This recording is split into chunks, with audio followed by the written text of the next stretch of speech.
Hi, Seth David here from the world famous Nerd Enterprises Incorporated, and I'm bringing you an updated screencast today on QuickBooks for Inventory using QuickBooks 2011, of course. So you're going to get to see some of the one of the main new features of inventory in QuickBooks 2011. They've made it much easier to post your adjustments.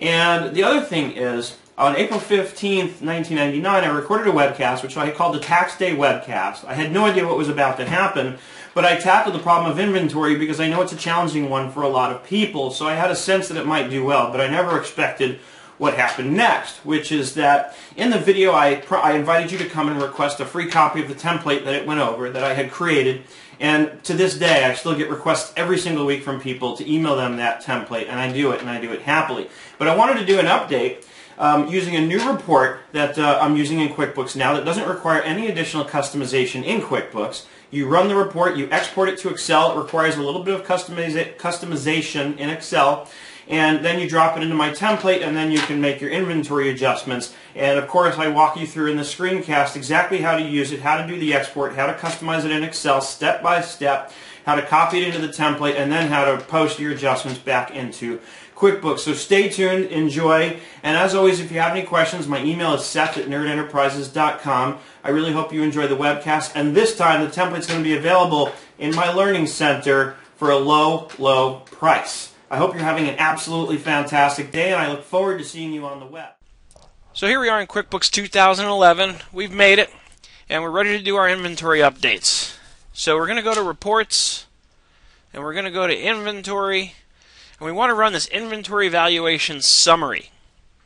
When we run that, we've got everything we need exactly in the format that we need it, so we can go right to the export.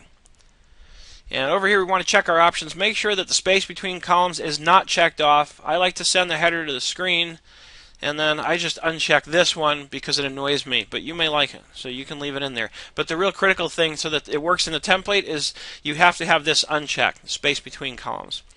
We export this, QuickBooks talks to Excel, Excel says, how are you? QuickBooks says, I've got some information for you, and Excel says, great, lay it on me, let me have it.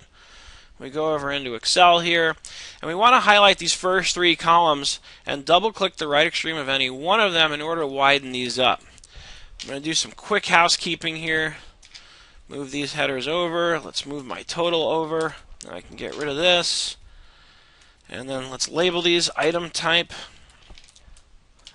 item, sub, item. We need to add a column in here. Full item name. We're going to take the item type and copy it down, being careful not to overwrite where it says total. We've got two item types here, inventory and assembly items. And when you're doing this, those are the two item types you're going to need. You're not going to want to do this for non-inventory parts because, or even for service items, because you wouldn't be counting those.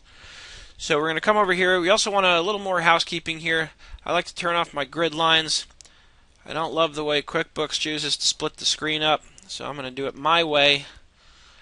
Come over here, let's grab the Format Painter. Now that we've got these in there, I can hit Escape to turn off the Format Painter. Let's come to the page layout. Click on that little arrow doohickey. It's a doohickey. Get rid of those page break preview lines. Get rid of that first line, and now we're ready to rock and roll. Because QuickBooks is all about rock and roll. So let me go to my data section here, my data tab, turn on my filters. That gives me these little arrows because now I got to set up the full item name. Before I do that, I need to copy down the descriptions for the items that have sub-items because QuickBooks doesn't do that for you. Now, let's drop down my sub-item. I don't want to see blanks, so I'm going to uncheck the blanks. Click OK. Write a formula called concatenate. Excel will autofill it for you. You can hit the tab key once you see that you've got it there. We're going to choose the first part of our description, our item name. Then I'm going to put a comma there, tell Excel to put a semicolon in there by wrapping that in quotes. And then we're going to tell it to stick the sub-item in there, close parentheses. Now I've got the formula showing up there instead of its result because initially when you export from QuickBooks and many databases for that matter, Excel will read everything as with a text formatting applied. So we can fix that quickly by first highlighting the whole column, and in the Data tab we choose Text to Columns. We want to do a fixed width. Next, click anywhere out here to choose a separation. Just anywhere out here where it's not going to interfere with any of the information. Next, select the rightmost region there. Check off Do Not Import. Finish. That fixes it for me for a second, but I also want to hit Control and the number 1. And actually cancel this for a minute. Let me clear my filters now. While I've got the whole column highlighted, Control and the number 1. Format it for general formatting. Now I can go back here and reapply my filters for the sub item. So I can take this, and I've added a special button here which you can add. It's called Select Visible Cells. You can add it by right-clicking here and choosing Customize Quick Access Toolbar, and you'll see it there in the options.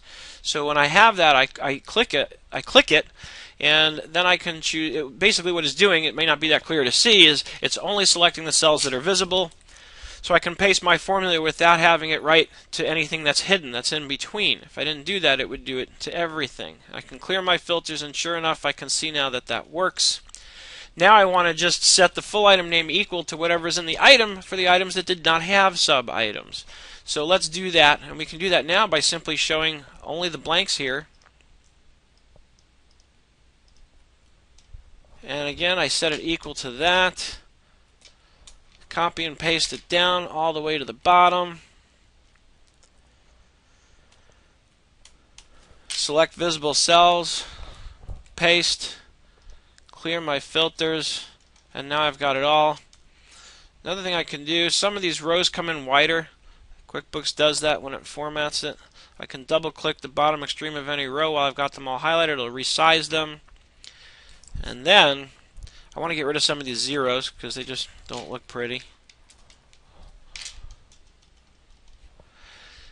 Next, I want to find my totals. I want to highlight my totals so they stand out a little better. And the way I can do that is clicking on the item filter. I uncheck everything by unchecking Select All. And it's alphabetical, so I go to my T's and I check off all the ones that start with the word total. Then I can highlight everything across. Again, select visible cells only, and let's apply some formatting. I'll show you something fancy. Control and the number 1 gives me my format cells. I can go to my Fill tab, Fill Effects, and I can choose this convention, just the default. We can give it some lines, make it look pretty, and then clear the filters, and you'll see that these totals come out quite nicely. In fact, let's do this one more time, because the other thing I like to do is bold them so they really stand out. Select visible cells only, go to my home tab, there's my bold. Go to data, clear the filters, and I've got a couple others that didn't show up because they don't exist in the item column because they didn't have any sub items. Grab my format painter so I get my total inventory line, my total assembly, and my grand total, so that those get the same formatting. Now we're ready to copy it over to our template. So that's the hardest part. The hardest part is what you've just seen right there, is getting Excel formatted right and making it look pretty. Once I've got the whole thing highlighted, a Control and my Tab key will toggle me over to the other open worksheets in Excel, and I can choose Paste. And I purposely want to do it with the headers in there because I want to make sure everything lines up with the way the template is laid out. Once I've confirmed that that's true, I can highlight that entire row and delete the line. And now I'm ready to update it with my actual counts. Now either I've done the counts already and kept track of them on paper somewhere, or I'm going to do them now, and I'm going to take this and update it as I count my items. So let's say on these first items, it says I've got 785 of them on hand, but I count 790. I put that in. Keep your focus here where it says total cost. Notice as soon as I hit enter to complete the entry of the updated count, it will update my total cost. Over here, I can put, let's say I wanted to say that the average cost really isn't 45 cents. The prices more recently have increased.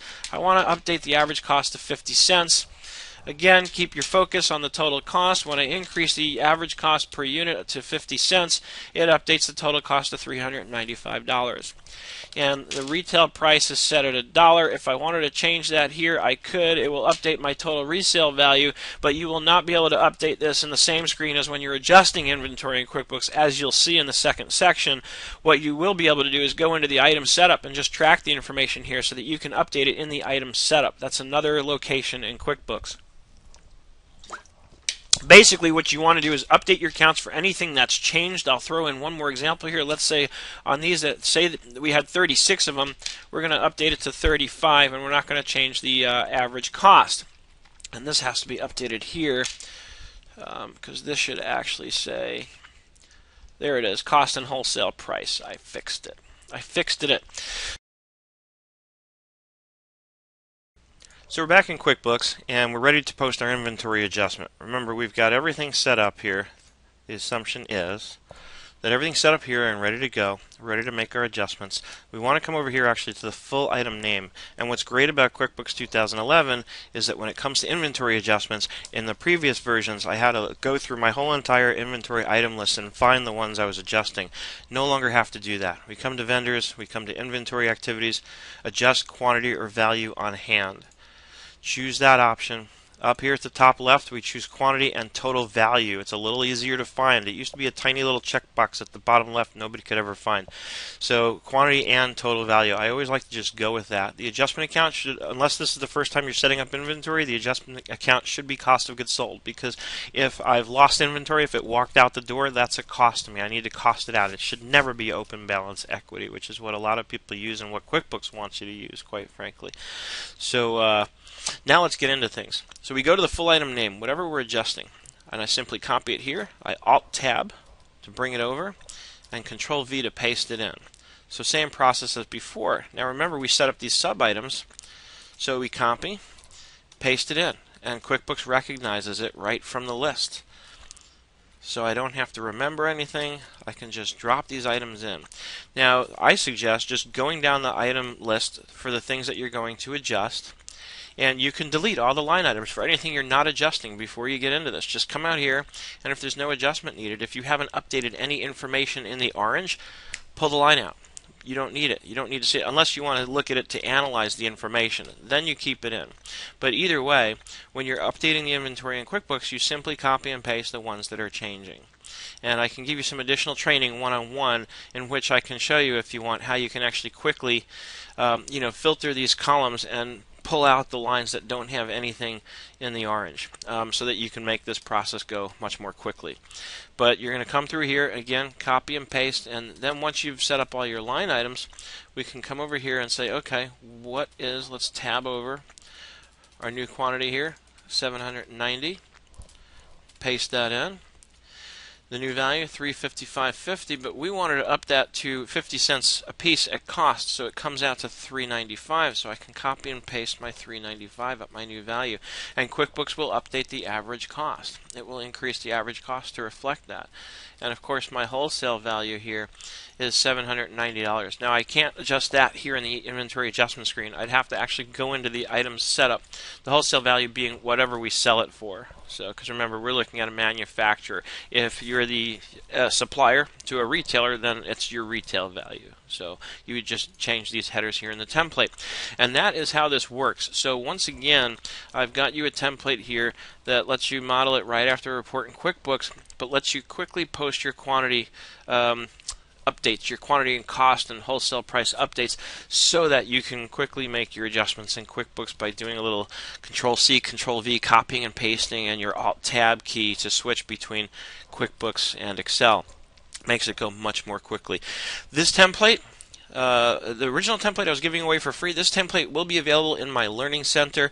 You can find it by going to nerdenterprises.com and clicking on the Learning Center, and then going to the Downloads category.